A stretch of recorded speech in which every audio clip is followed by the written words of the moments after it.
Hello, I'm Nick Keble. I'm your host, and welcome to another episode of Secure Insights.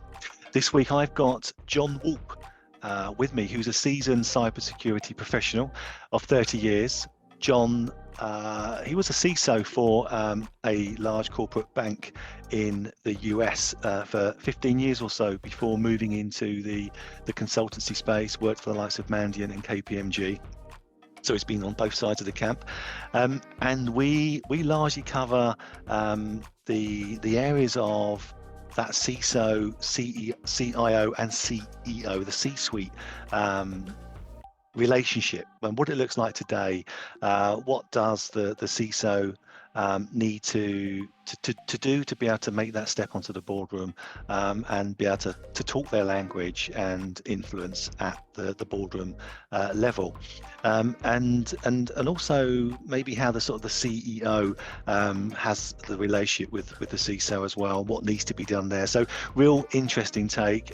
John also he's a lecturer, and he's done that for many years, and really it's a big passion of his. So and he lectures students both in industry and fresh coming in from university, and that's at master level. So great contribution. Really delighted to have John on, and without further ado, let's get stuck in.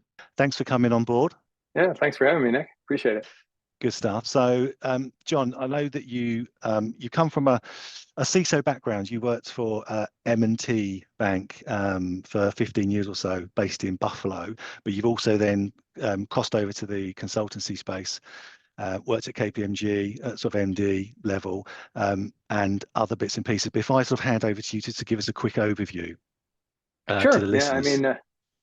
Yeah, no, thanks, Nick. I appreciate it. I think, I've been in this industry over 30 years, and, I've worked for big companies, small companies. I've worked for startups, when security was kind of like an afterthought. I've worked in really heavily regulated industries like banking, which, are, at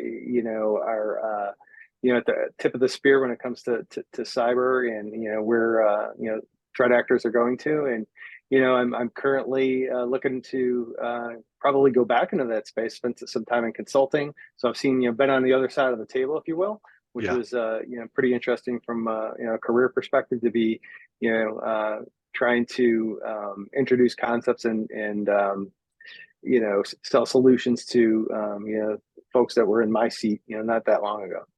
Yeah, and with that then, so if we sort of get straight into this, so because you held sort of that CISO role for a corporate banking organization for a long time, and then what made you go into the sort of the consultancy space, and particularly you were working with one of the big four, MD level, head of division. What made you do that, and what were the sort of the key differences with both sides of those roles?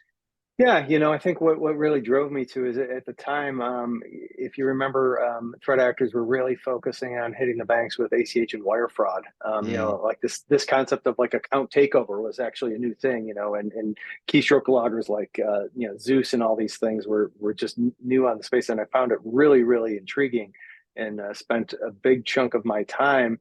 When I was CISO, a lot of my time was actually spent talking to customers, because educating customers about the threat. So I thought I could really make an impact by joining a consulting company and like kind of broadening my perspective and impact to to clients, as opposed to just centering my focus on solutions of one banking industry up here in the Northeast.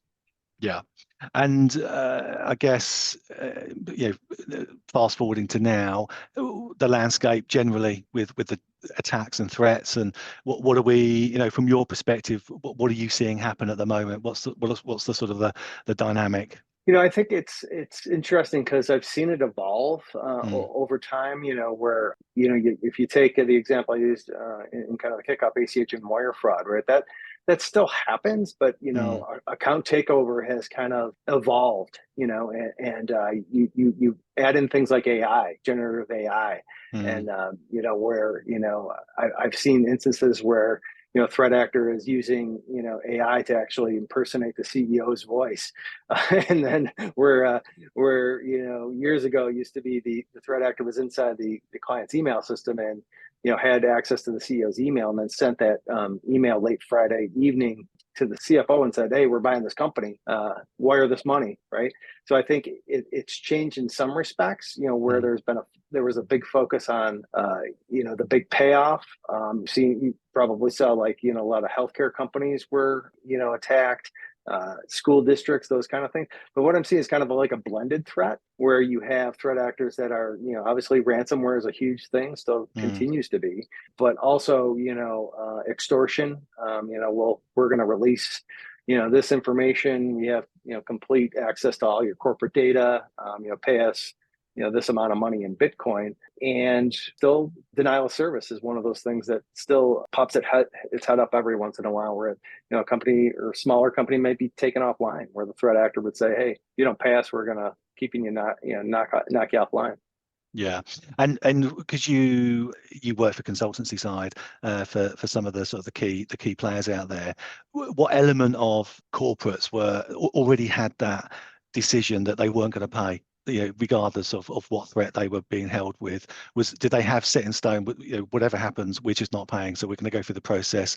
We've done all our plans. We've got legal counsel, we've got PR afterwards, all that kind of stuff set in stone. We know how to sort of set this out. Yeah, I think it was, that was an evolution too, because I think, a lot of the guidance you saw from law enforcement was don't pay, right? But it comes down to, what's the risk capacity of an organization? How big is the wallet, right? Can they afford to be down for X amount of time, right? So it's a calculation. So I think certain industries, have developed the processes and procedures. You see this concept of like an air-gapped data vault where everything, all their kind of critical systems can't be touched by ransomware. So you see that in like more sophisticated clients, like in the banking industry and wealth investment and those type of things, where online is critical to their business, and that's evolving, because not all clients can afford to do that, but it is certainly changed over time, where I think the first action on it was like, okay, we're going to have to pay. And you actually saw I've seen some organizations that were actually stockpiling Bitcoin as like part of their insurance policy, as part of their cyber, security insurance. So, but that's, more sophisticated clients. Yeah, and with that then, so everyone's talking about the last 6 months. Everyone's talking about AI and the impact that has, and like you've covered it. You've got the CEO sort of voice interpretation, and other members of staff as well. We talked to a lot of directors of DFIR functions, where organizations have got all these quality gates and everyone thinks they're okay, and normally the threat will come through a telephone call, and it's sort of old school again. But with AI coming in, I mean, who do you see winning that battle? When it comes to the in the wrong hands, AI is going to be a formidable threat. You just look at some of the threat actors have used it just in the very early stages of it to use somebody's voice, and it's indistinguishable from the real person. So, you combine that with they've got access to your voice over IP system, right? And it's all VoIP, right? So they can, if they know they know the target, and are able to focus that threat and technology on the right target, it's going to be very difficult to deal with. That's one of the things that keeps me up at night. People ask me like, what keeps me up at night? Like AI and what it's going to do to like all our lives, but not only security. Like the way that you could train a big data model to look at vulnerabilities in an industry way faster than the human could actually do it. So I think that's going to evolve, but I don't know who's going to be the winner. But I think if I had to guess, the advantage is to the threat actor, in my opinion, at this point. We talked about this before, that the relationship of a CISO. So if we sort of move over to the CISO's role and how that's Yeah. evolved over the last sort of 5 or 10 years, which has changed dramatically, and that relationship between the CISO and the CIO, and the relationship between the CISO and the CEO. But if we can take the sort of the power dynamic between the CISO and the CIO, what are you seeing there at the moment? I think it's I've seen that evolve as well in my years in the industry. I think, a lot of times some organizations can't afford to have a CISO. So you might have like a director of information security. Yeah, so it's technically the CISO. But in large, publicly traded companies, I think the CISO, unfortunately, a lot of times is siloed inside the CIO's organization, which may not be the best alignment, at least from my perspective, because there's a challenge in terms of the investments that the CISO thinks are necessary, and investment in controls that are needed to protect the environment, where the CIO has that much broader look and has that limited finite budget, where they're trying to please end using computing. They've got to do all these regulatory things, but I think where I've seen it successful is when a CISO gains the trust of CIO and says these are the things that we really should be focusing on. I remember a time when the concept of investing in distributed denial of service technology, prevention, was like, no, that's never going to happen, right? But it started happening, and then all of a sudden, every CIO is like going and arguing that they need to increase their budget to deploy this technology. So it evolves over time, but I think there's that delicate balance, right? Because at the end of the day, the CIO has much broader responsibilities. Obviously security is key, and one of the key components, but making sure people can use their laptops and their their phones, and just from a pure functionality perspective, right? My password doesn't work, or like this, all those things help desk. You never really kind of think about the nuances of what a CIO has to be responsible for. That you add that to the business applications and their responsibility around that, and investments, and making sure that third-party vendor risk management is like solid, right? I think it will evolve over time, but also I've seen CISOs, have been pulled out of the traditional technology organization and placed in kind of what I would traditionally call like a second line of defense role, like in the chief risk officer's organization. But that's like very sophisticated clients, that are heavy regulated, like banking industry.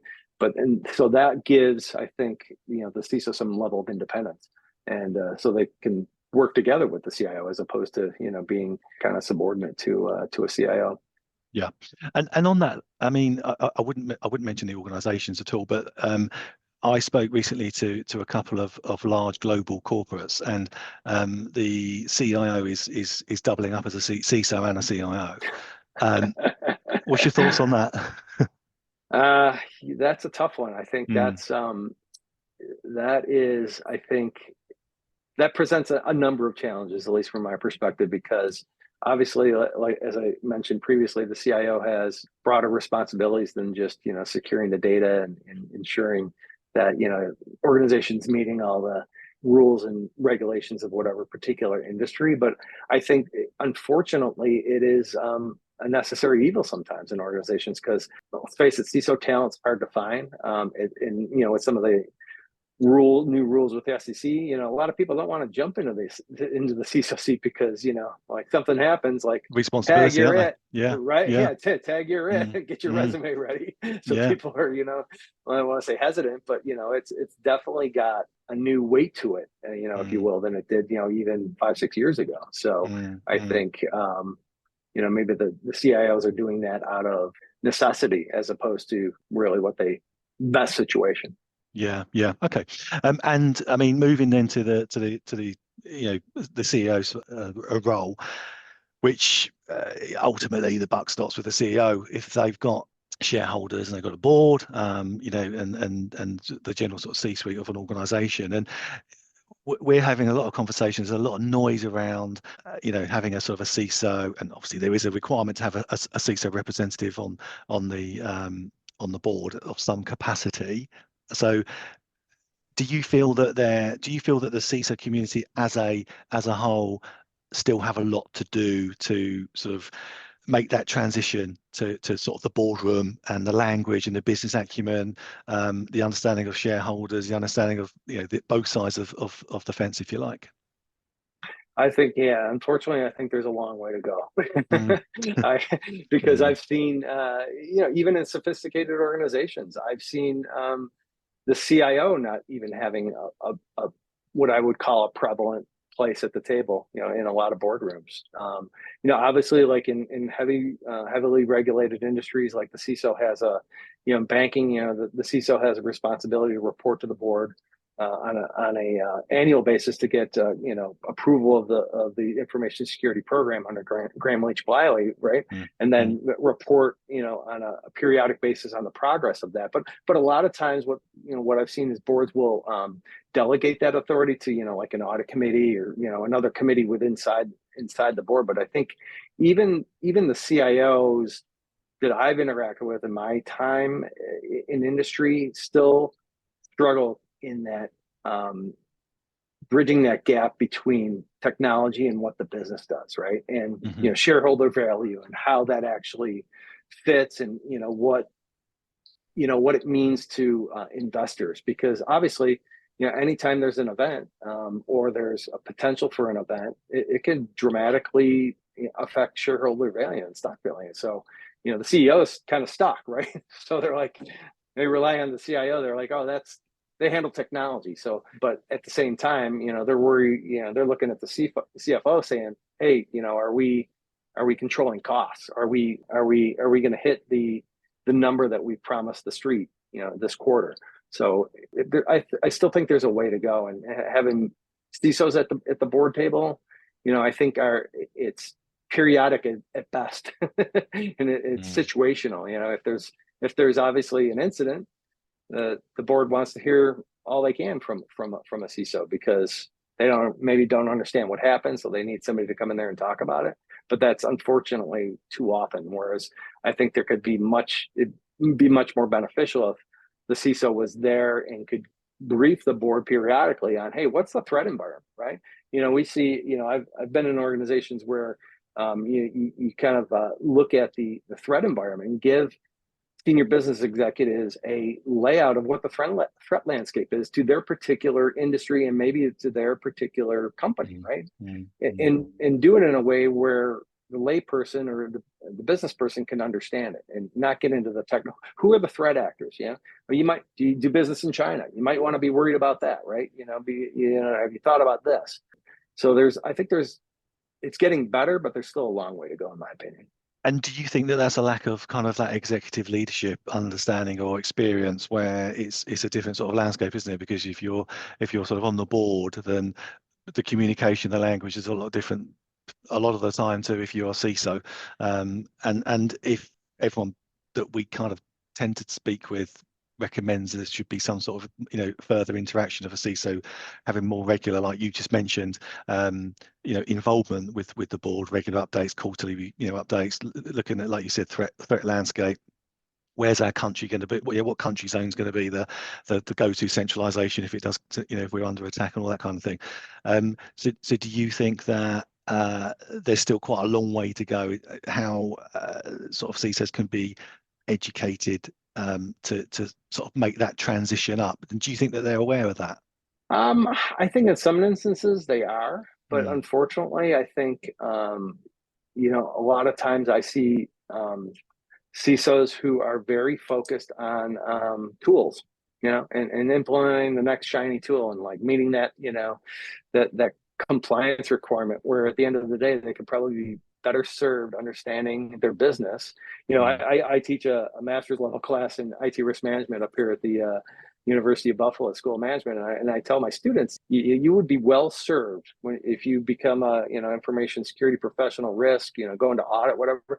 You'd be really well served understanding the business that you're supporting and how it makes money mm, and what would impact that company from a IT perspective if something were to go wrong.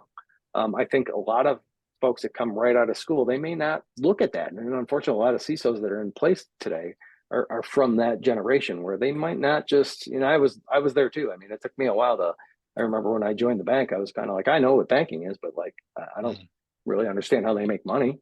But I made a point to understand like how, what's the most important business unit, right?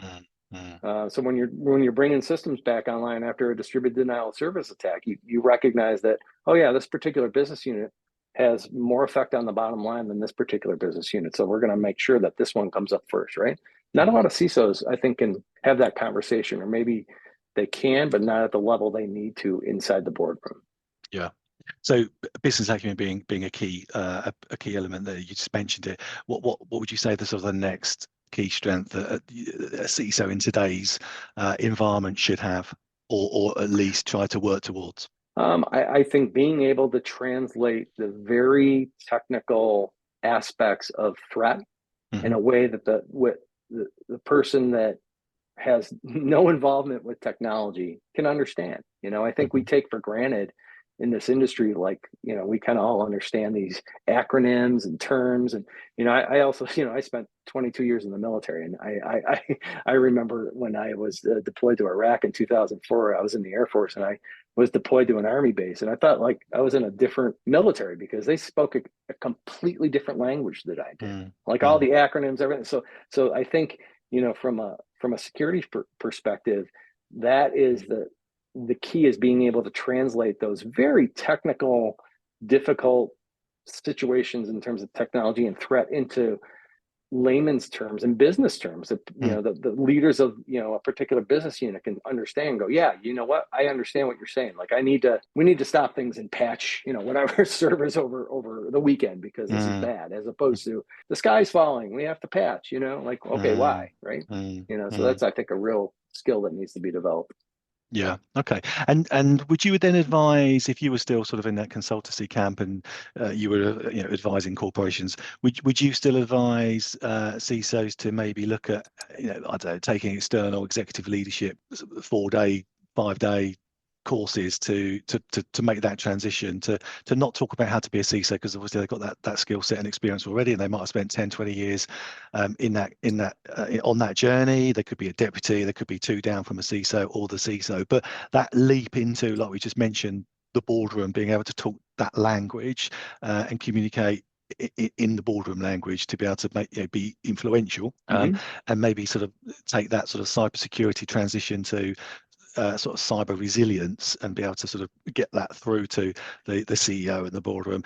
Do you think it's worthwhile CISOs investing in executive leadership, executive management, additional coursework? I think that there's probably some benefit to it, but I think it's all, in my opinion, about developing a level of trust, not only with like your CIO, if you're reporting it through the CIO, but a level of trust with your audience, in this case the board, right? To be able to, if you have an audience with the board and you have to brief them, maybe it's during an incident, maybe it's not, but when you do have that opportunity, you don't waste it kind of talking technical mumbo jumbo to them, right? You're there to communicate a really important message, right? And like, let's face it, like, a lot of people on boards, they're not technical, but they do have a fiduciary responsibility to understand like what this cyber risk stuff is, right? Like something happens, they got to put it in their 10K. So like, I think being able to establish a level of trust, not only with your CIO, but when you have that audience, the executive management leadership, training could probably go a long way. But I think it's also about using those opportunities that you do have when you're CISO in front of the board, and don't drown them with technical mumbo jumbo, but speak their language. Try to speak their language. Yeah, indeed. Well said. Okay, and then you segued into it anyway, the lecturing piece. So did you want to shed a little bit more light on that? I know you're involved in lecturing in your location. You're really involved. You enjoy that. Yeah. What does that involve, John? It's interesting. I teach 2 classes at the master's level here at the University of Buffalo, and it's the School of Management. So a lot of my students are MIS majors, right? So it's not like a pure cybersecurity curriculum. Sometimes I actually get computer science, students, but I think I get a lot of reward from it and feel Mm, good because I didn't have that opportunity when I was going through school because there really wasn't anything. mm, There was a very new industry when I was coming through school. So I think being able to share my experience with kids who some of them actually do have years of experience in industry. Like I yeah. have one student that's already done 2 or 3 years with one of the big four and is focused on ServiceNow, and he wants to understand how like GRC fits into the overall enterprise risk management picture and those kind of things. So but I Mm, think the more that people who have that industry knowledge can pass on to that next generation of students that are coming into the industry, where I always remember a class where it was like my first class where I actually had a computer science student in my class. And I asked him, I remember, I think his name was Dan. I said, Dan, what do they teach you about security in computer science? And he just looked at me like dumbfounded. Like, mm, and I thought to myself, are they, maybe the OWASP top 10, like if you're creating code, right? Are you yeah. validating input when you're creating, so I think that's part of the problem is that the people that are coming out of university may not be well versed enough, may have the right skills in their particular discipline like computer science, but they get into a heavily regulated industry. That's the first they've heard about security. They're going to go, what? I got hired to write code, right? But if we can get them early on in their university career and talk to them about the importance of it, it'll go a long way, I think. Yeah. And with that then, we always ask our guests as well, we're trying to just pass the message to the next generation, whether that's the next generation coming through from universities, colleges, or like you've just mentioned, you've got some students who are in industry now already. And there's a lot of people that can cross-train coming from technical backgrounds or non-technical backgrounds. They can cross-train and get into the industry. But what would be your kind of sort of key, like number one piece of advice if you wanted to get into cybersecurity? If I wanted to get into cybersecurity, understand that it's probably one of the most challenging, ever-changing disciplines that you'll ever undertake. Because there's constant change, the threat landscape changes. So I think be I would advise them that they're going to never stop learning. Yeah. I'm been in the industry over 30 years and I learn something new every day about what threat actors are doing, how threats have changed, and they've got to be prepared for that. It takes I think a certain kind of person to be able to work through that level of tempo a lot of times, and then especially like you get into an incident, right? And but I would say that I would also advise them that the careers that are in place now are probably going to drastically change over the Mm, next 10, 15 years, right? You think mm, about AI and some of these technologies, it could fundamentally change the way large cybersecurity organizations, implement technology or monitor things yeah. with the use of those kind of tools. So, Yeah. just be prepared. And I would say also, cyber is great, but learn how to speak business. I say it all the time. Yeah, yeah. No, you make some really good points, and it is what we see all the time. But I mean, just going back on the message to the next gen, that's great. And it's always changing, it's always evolving. You never stop learning, and these are the sort of the key points that a lot of people out there they want in a role or industry anyway. But maybe I think it's getting a lot better, but maybe that sort of message still doesn't quite get down to sort of grassroots level.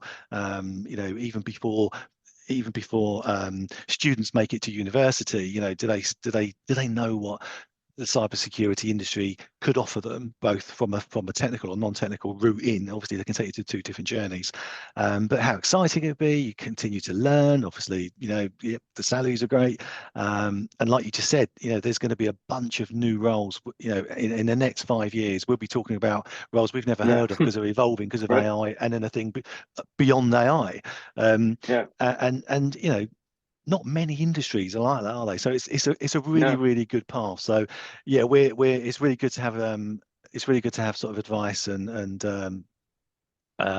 people like yourself that have had like 25, 30 years in industry at the top, with key players to sort of give some really key advice as to not just the technical, the learning, but try to understand how to speak with sort of solid business acumen, understand the business Yes, landscape.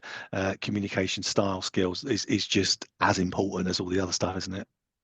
absolutely. Yeah, Yeah. it's key. Good, John. Let's wrap it up there. That's great. We covered the points that we planned on talking about. It's been great. Really interesting talking to you about the CISO, the CIO, the CEO, the board connection, the relationship, Yeah, the ever changing dynamic there. No doubt, if we hook up in a year's time, I'm sure that will look different, and there'll be something else going absolutely. on as well. But really appreciate it. We wish you well going back into what looks like the banking finance space. So the best of luck with that. And again, thank you very much. Thanks for having me, Nick. I appreciate it.